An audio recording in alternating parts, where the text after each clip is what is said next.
Mastering your emotions during the election and during any big change you may be going through now or in the future. This is not a political post. This is a human post. This is a post to help you find peace and clarity and strength and joy, while many, many people in the US and beyond are going absolutely crazy in their minds because of this US presidential election. And whether you're watching this now, right before the election, or you're watching it months or years after the 2024 US presidential election, these tools are to help you. They're for you for any big change you may be going through. This is beyond politics and elections. This is about you and your well being. This is to help you learn how to regulate your emotions, how to find a place of peace and stability and clarity no matter what is going on around you. You deserve that. I see so many people very disturbed emotionally because of this election. And again, this video pertains to any big change you may be experiencing. This is not about the election. It's not about what candidate you prefer. This is about navigating big changes in your life because big changes take us into the unknown. And the unknown tends to trigger a lot of emotional responses. And if we are in our emotional responses, we see the world in a very particular way, and things tend to feel very out of control. And that's what I'm seeing for so many people: overwhelm, fear, a sense of being out of control. So we're here to bring you peace today, individually, and hopefully, as you learn to embody these practices and use these practices to master your emotional state, you become a living example for other people of how to navigate amazing times and challenging times and not become a victim to your circumstances. Our circumstances do not control our feelings. Our emotions are not dependent upon or contingent upon the circumstances you're experiencing or observing around you. I think somewhere along the line, it got woven into our way of thinking that being a victim to our circumstances is somehow safer than being an active creator in our reality.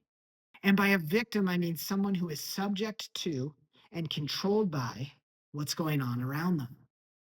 If we adopt that attitude, that we're a victim to what's going around us, there's seemingly less personal risk. To adopt an attitude is like, that's just the way things are. This sort of stinks, and I feel really badly about it.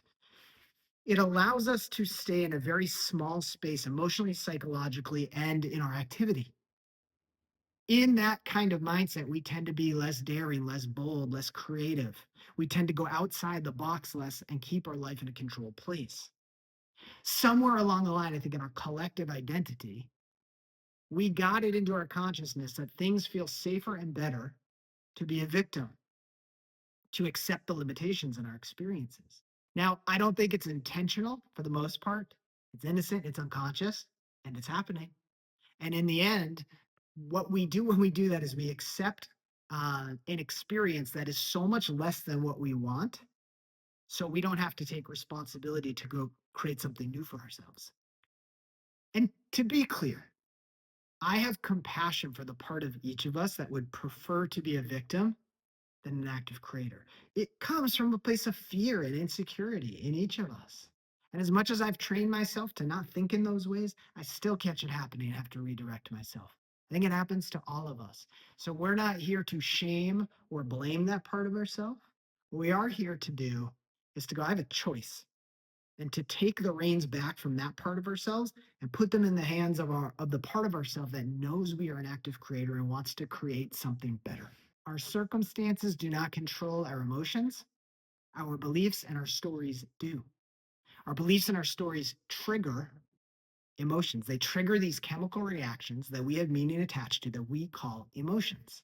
We're not saying that having emotions are bad. They're not. It's part of being human. It's natural to have emotions. It just is. We're not trying to even make them go away. What we are doing here is reminding you that you don't have to be dominated and controlled by your emotions, that you have a choice to a huge degree in what you're experiencing, that your circumstances do not have to control how you feel, because then life is very much out of your control.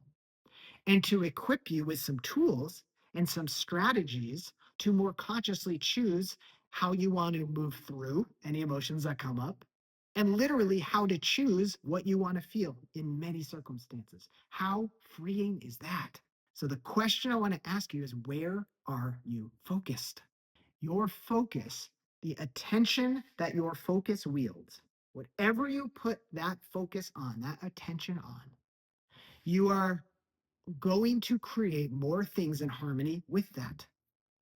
When you put your focus on something, you are telling a story about that thing at the same time. And you're either doing that consciously, I am choosing the meaning I give to this thing I'm observing, or most of the time, very subconsciously. It's a pattern that just happens. So we observe a thing, we focus that thing, we place the immense power of our mind on that thing, and then we tell a story about it. Well, it means this, or it means that, or this has to happen as a result.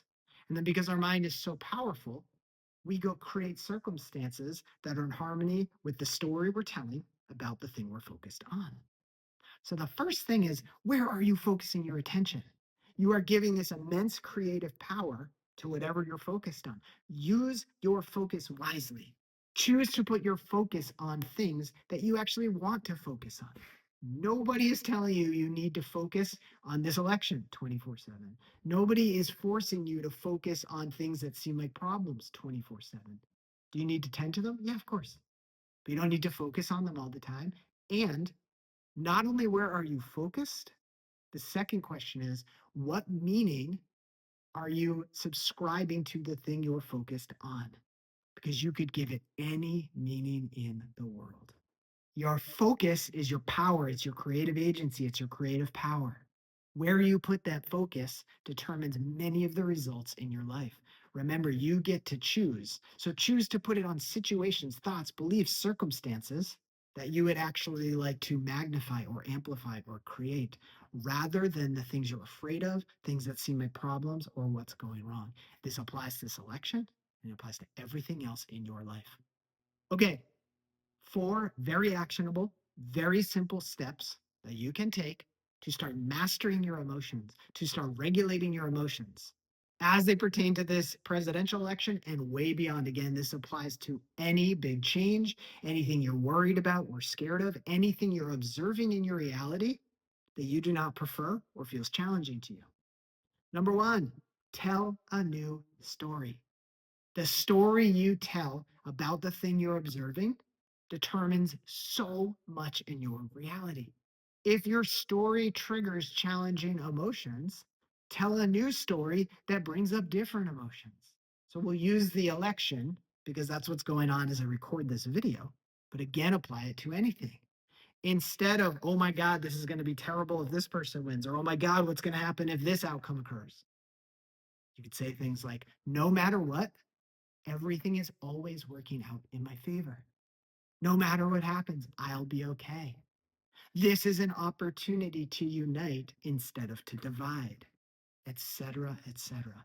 Just thinking those thoughts will create a completely different emotional experience for you. And again, the emotional your experience, the emotional experience you're in determines the actions you go take in the world and the results you create. Number 2, express your emotions with no story. If you've watched any of my content, you've seen me say this over and over and over. We're going to have emotions, guys. We just are. And sometimes they need to come up and out. We can't just focus on something new. So if you're feeling fear, it's okay. And you might need to let that fear out rather than just focus on something new. Do so with no story. Don't give it meaning. You're not afraid because of the election. You're not afraid because of some outcome. This situation and your beliefs about it are triggering fear that's already in you. So go cry it out, write it out, take a walk and breathe it out, sing it out. It doesn't matter. Feel the feeling and let it go with no story. Number 3, very simple. Watch less news, perhaps? Question mark? It's up to you. Depends on what you want to consume. The news is not designed to bring you peace. It just isn't. It is designed to get you to engage with it, which often means there is a lot of fear and doubt and worry, concern woven into it. So you can watch them if you want, but maybe watch less. Watch a little bit so you feel informed if that's what you need it for or want it for. And then focus your attention on things that bring you joy, that feel that trigger a sense of optimism and hopefulness. Again, where you place your focus determines both how you feel and the results you go create. And number four, which I just sort of touched on, put your thoughts and your focus on circumstances or outcomes that you desire. If you're going to focus on the election, instead of worrying about all the stuff you can't control, focus on the outcome you want. If you're watching this after the election and the candidate you really, really wanted did not win and the other person did, instead of focusing on all the terrible things you think might happen, focus on amazing outcomes still happening. What if this actually leads to something beautiful that I haven't foreseen? What if this is for a higher good and I can't quite see it yet? Again, where you place your focus and the meaning you are giving to the place you're focused determines so much of your emotional response. And this is where we get to choose how we feel. All right, you've gone down the rabbit hole of fear and doubt. And oh my God, what if this happens? Okay, cool. You've explored that. One of the ways you can regulate what you're feeling after expressing it, should you need to, is focus on something that actually brings you the emotional experience you want. And again, this is way beyond the election, guys. This is for any circumstance, any big change, anything going on in your life. See yourself 6 months down the road with it already resolved. Feel the feelings in your body as if it's happening now. Well, what you will experience is an immediate shift emotionally. Where you focus impacts what you're feeling.